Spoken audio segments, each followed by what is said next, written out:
Il fait mauvais. Mais mauvais. Mais si, regarde le ciel. Oh là là, des nuages blancs. Oh, un petit rayon de soleil qui passe. Il fait que 23 degrés. Et il n'est que 8 h du matin.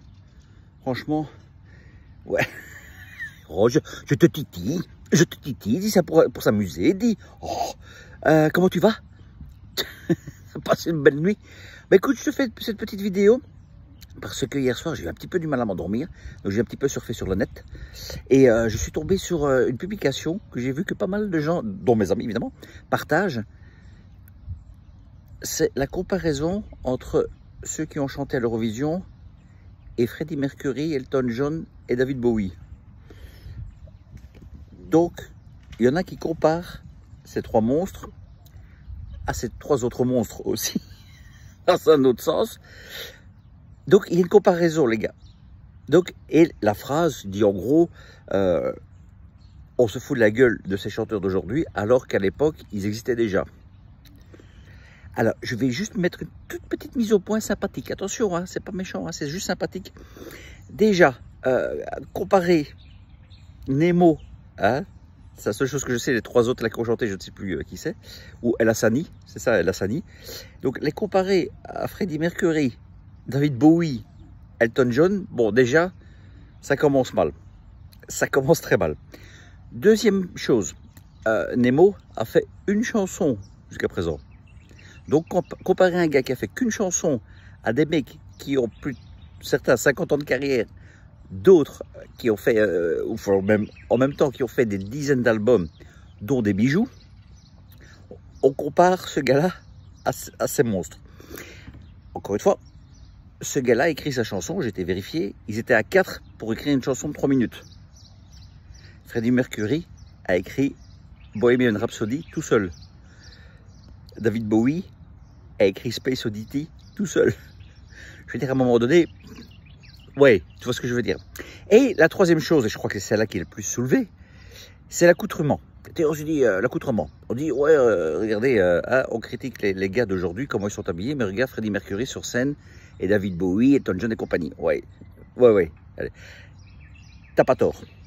La seule différence pour moi, mais qui est pas petite, c'est que David Bowie, Elton John ou pour moi Freddie Mercury, sur scène c'était des personnages. Dès qu'ils sortaient de scène, c'était fini. Tu les voyais pas avec des froufrous, c'était fini. Ils retiraient leur costume et ils étaient habillés entre guillemets normalement. Hein, moi j'ai vu plein d'interviews où tu vois Freddie Mercury en jeans, en chemise, tu vois David Bowie, toujours classe, costard, cravate, tout ça. Donc il y a une certaine classe. C'est juste ça moi que je dis. C'est-à-dire que, évidemment, qu'il peut s'habiller comme ça sur scène, évidemment.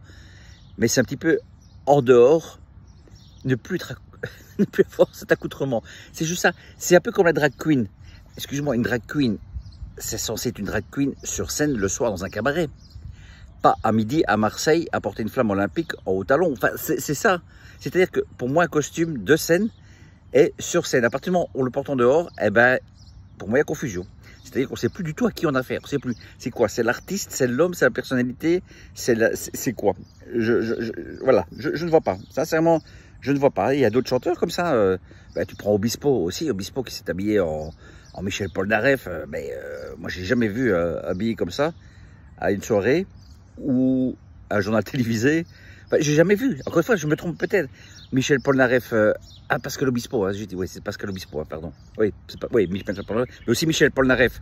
Il avait aussi des accoutrements sur scène qui étaient assez excentriques. Mais en dehors, moi, je ne l'ai jamais vu habillé comme ça. Tu me dis hein, si je me trompe, attention, moi je suis prêt à me dire, tu me dis, c'est pas tu te trompes. Mais quand j'ai vu ça, j'ai dit, voilà, c'est pour moi la grande différence. Et donc, tout ça pour dire que, s'il vous plaît, commencez pas à comparer l'incomparable. Sinon, alors dans ce cas-là aussi, tu peux dire que Gainsbourg et Jul, c'est pareil, tous les deux ont écrit des obscénités dans leurs chansons. Ah, là, c'est un raccourci, les gars, on s'en sort pas, non. Un petit peu quand même, hein, compare, à lui, compare-les entre eux, tu vois, mais pas des monstres comme Freddie Mercury ou David Bowie, quoi. Alors moi, je connais très bien David Bowie, plus que Elton John, je connais pas très bien. Enfin, je connais évidemment les chansons, les classiques, mais je veux dire, je me suis jamais attardé sur ces albums. Et Freddie Mercury, évidemment. Mais Freddie Mercury, si tu veux, c'est même pas que tu connaisses ou pas, tu le connais. Je veux dire, il a fait que des tubes. Donc, c'est quand même le mec qui t'a chanté We Will Rock You, tu vois.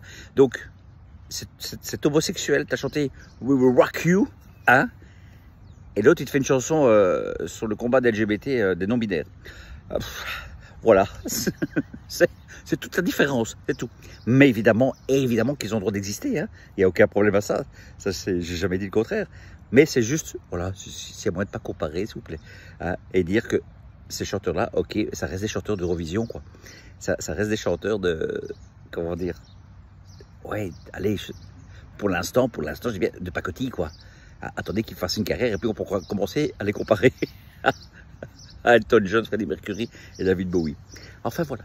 Allez, sur ce, je te souhaite une belle journée. Ah, je crois que le soleil commence à arriver tout doucement. Je vais aller dans la piscine. Allez. Et je te dis, allez, passe une belle journée. Bisous,